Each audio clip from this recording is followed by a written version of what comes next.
Look at these cute little guys, so sweet and delicious. You just want to eat them up, right? That's the problem. We consume so much sugar these days that it's killing us. Seriously. You see, sugar is everywhere. It's in all the usual suspects, but you might not realize that it's in a lot of other foods. Did you know that our daily intake averages 95 grams? That might not sound like a lot, but it adds up to 77 pounds of added sugar every year. Now look at the American Heart Association's daily recommendations. It's no wonder 1 in 3 adults and 1 in 5 kids are obese. It's not just because sugar tastes good, it's also addictive. Consuming it, even thinking about it, causes a euphoric effect that triggers the production of dopamine in your brain, a neurotransmitter that controls pleasure and is responsible for reward-motivated behavior. Studies show sugar is as addictive as alcohol or cocaine, and it's hard to avoid. There are about 600,000 different packaged food items in grocery stores today, and 80% of them contain added sugars. But what we drink could be our biggest problem.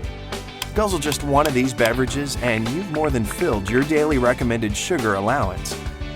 It's tricky. Did you know that food manufacturers use more than 30 different names for the most common sugars? So what's the problem? Well, sugars are carbohydrates that are roughly half glucose and half fructose. Consuming glucose makes your pancreas secrete a hormone called insulin, which, among other things, causes your body to store fat. Your liver deals with the fructose, but you can't do it in the quantities that many of us consume today.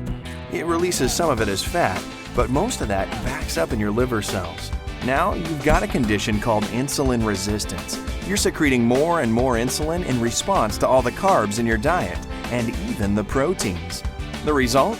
You get fatter, and you get fatty buildup in your now inflamed arteries.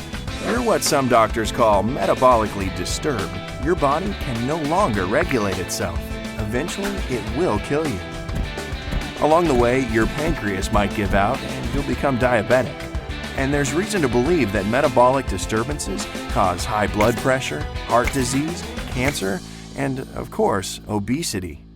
Well, the good news is that there are 5 simple things you can do to avoid and reverse the damage. Number 1, avoid sugary drinks. All that glucose and fructose literally is an assault on your system.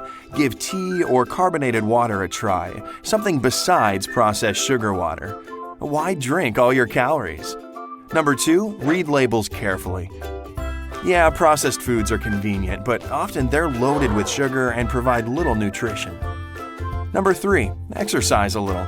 It may not seem like much, but a daily half-hour walk helps reduce stress and control your blood sugar and cravings. Number 4, don't trust processed low-fat foods. Guess what? The missing fat is usually replaced by salt and sugar, and your body just converts the added sugar into fat after you eat. And number 5, eat more fiber. Try to eat at least 25 to 30 grams of fiber every day. Fiber-rich foods typically are high in vitamins and antioxidants and keep you feeling full longer. Hey, it just comes down to making smarter choices. The food you eat can either be the safest and most powerful form of medicine or the slowest form of poison.